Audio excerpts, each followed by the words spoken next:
मित्रों नमस्कार। विधिक ज्ञान के इस चैनल में आप लोगों का सभी का स्वागत है। आज मैं लेकर आया हूँ एक ऐसी वीडियो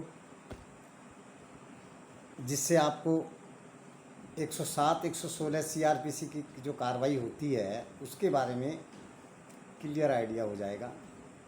इस वीडियो को पूरा देखें।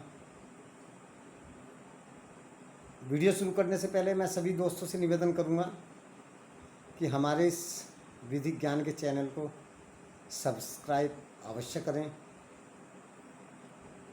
और इसे लाइक भी करें और ज़्यादा से ज़्यादा शेयर करें। चलिए दोस्तों शुरू करते हैं। 107 116 सीआरपीसी की कार्रवाई क्या होती है, इसमें हमें जमानत का क्या प्राविधान है, हमारा कैसे आप इसे ट्रीट करेंगे। इस 107 116 की कार्रवाई से आपके व्यापार या आपके सरकारी नौकरी में इससे कोई प्रभाव पड़ेगा या नहीं पड़ेगा, इस संबंध में आज विस्तार से चर्चा करूँगा। चलिए दोस्तों, सबसे पहले हम समझते हैं 107 सीआरपीसी होती क्या है। तो 107 सीआरपीसी क्या कहती है? 107 सीआरपीसी कहती है कि अगर कोई एसडीएम, एडीएम, डीएम, ये सब एग्जीक्यूटिव मजिस्ट्रेट होते हैं, अगर एग्जीक्यूटिव मजिस्ट्रेट को किसी व्यक्ति से या किसी पुलिस द्वारा, किसी व्यक्ति से मिल सकती है या किसी पुलिस द्वारा मिल सकती है, या स्वयं एग्जीक्यूटिव मजिस्ट्रेट खुद भी संज्ञान ले सकता है कि कोई व्यक्ति कोई ऐसी घटना या ऐसा एक्ट करता हो जिससे समाज की शांति व्यवस्था भंग हो सकती है, भंग होने का खतरा हो, तो उसको मजिस्ट्रेट कोर्ट में तलब कर सकता है। उसको 107 116 का नोटिस भेजकर उसको तलब किया जा सकता है। तो दोस्तों, यहाँ पर हमें एक चीज़ समझनी है कि ये जो 107 116 की कार्रवाई होती है ये 3 तरह से होती है। नंबर 1, मजिस्ट्रेट, एग्जीक्यूटिव मजिस्ट्रेट स्वयं संज्ञान ले सकता है। उसके सामने अगर कोई घटना ऐसी होती है, कोई व्यक्ति ऐसा एक्ट करता है जिससे समाज की परिशांति भंग हो सकती है, तो उसे नोटिस दिया जा सकता है। दूसरे नंबर पे, अगर किसी व्यक्ति ने पुलिस में जाकर किसी अन्य व्यक्ति की शिकायत की है कि इस व्यक्ति से मुझे जान का खतरा है, ये व्यक्ति मुझे जान से मारने की धमकी दे रहा है, इससे मेरे जान माल को खतरा पहुंच सकता है, तो पुलिस क्या करती है? उस व्यक्ति के विरुद्ध 107-16 की कार्रवाई के लिए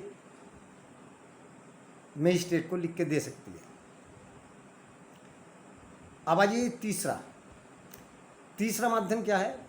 कोई व्यक्ति स्वयं किसी वकील को हायर करके किसी व्यक्ति के विरुद्ध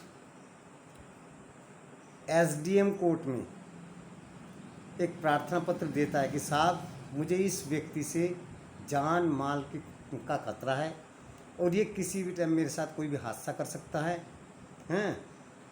मैं इससे बहुत भयभीत हूँ, कृपया इसको बुलाकर पूछा जाए।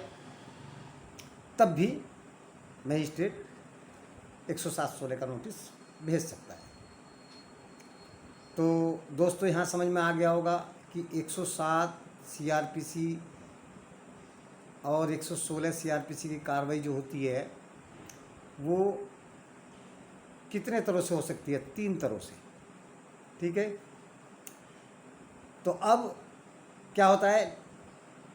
107-16 का नोटिस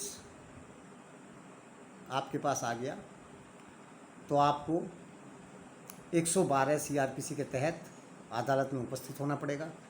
अगर आप अदालत में उपस्थित नहीं होते, नियत तिथि पर अगर आप उपस्थित नहीं होते, तो सीआरपीसी के 113 के तहत, सीआरपीसी की धारा 113 के तहत आपको वारंट, आपके विरुद्ध वारंट इशू हो सकता है और आपको उपस्थित होने के लिए कोर्ट विवश कर सकती है। चलिए दोस्तों, आप उपस्थित हो गए हैं। आप पर जो 111 में जो आदेश गया था उसमें कोर्ट द्वारा लिखा गया था कि आपके विरुद्ध एक शिकायत हमें प्राप्त हुई है, क्यों न आपको बाउंड किया जाए, अर्थात पाबंद कर दिया जाए। क्यों न शब्द सुनिए, ध्यान से सुनिए दोस्तों।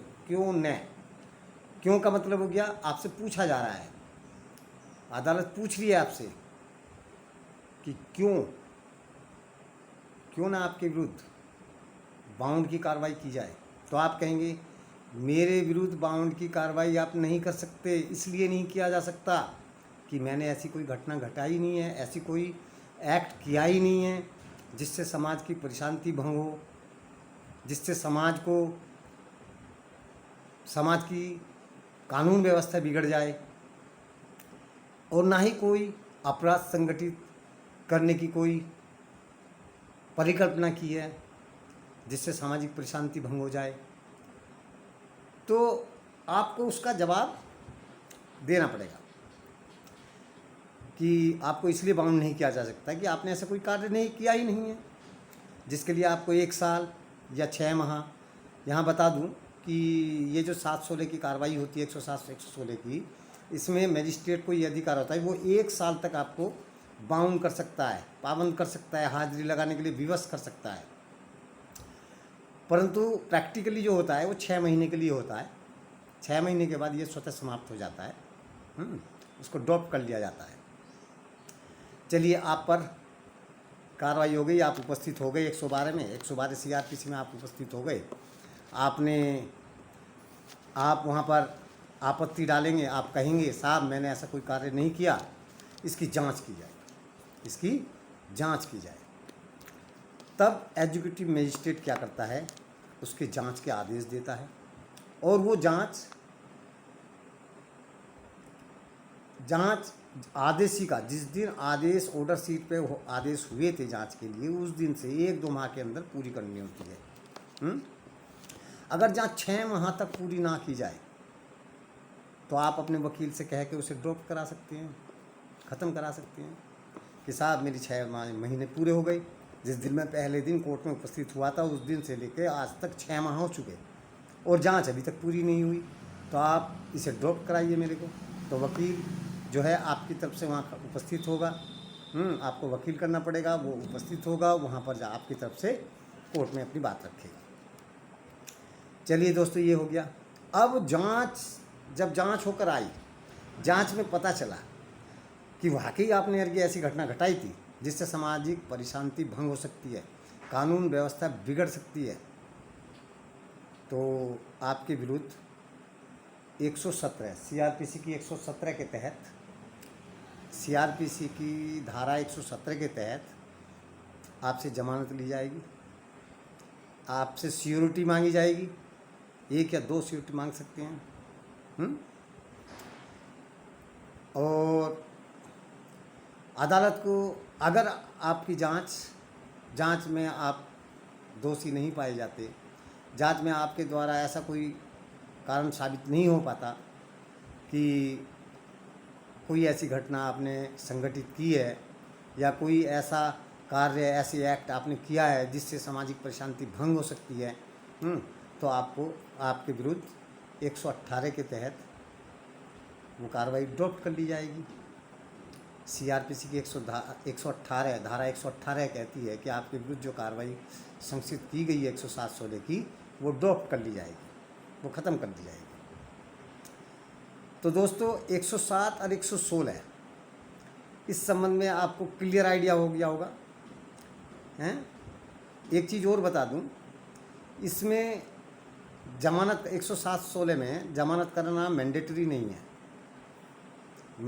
अगर आपने कुछ किया ही नहीं है, झूठी शिकायत है, तो आप मजिस्ट्रेट के समक्ष वकील लेकर उपस्थित होकर अपना पक्ष रख सकते हैं कि साहब इसमें सबूत पेश कीजिए कि साहब मैंने ऐसा कोई कार्य किया है, कृत्य कोई किया है, तो पुलिस उसकी जांच करेगी। तो 107-116 की कार्रवाई 6 महीने के लिए होती है, इसमें निजी मुचलके पे भी छोड़ दिया जाता है और ज़मानत भी ले ली जाती है। तो ज़मानत मैंडेटरी नहीं है। तो दोस्तों, आपको ये 107, 116 की कार्रवाई समझ में आ गई होगी। आशा करता हूँ ये वीडियो आपको बहुत अच्छा लगा होगा। अगर अच्छा लगे तो इसे लाइक कीजिए और ज़्यादा से ज़्यादा अपने दोस्तों में शेयर कीजिए, ताकि ये विधिक जानकारी सभी लोगों तक पहुंच सके एवं कानून की जानकारी जितनी आपको होगी, आप उतने ही एम्पावर होते चले जाएंगे, शक्तिशाली होते चले जाएंगे।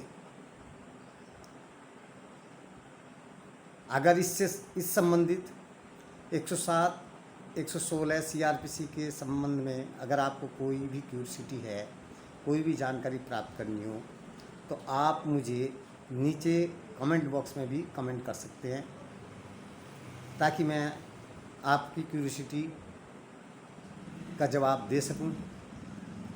दोस्तों, आज इतना ही। फिर मिलेंगे नए वीडियो के साथ। तब तक के लिए आज्ञा चाहता हूं। नमस्कार।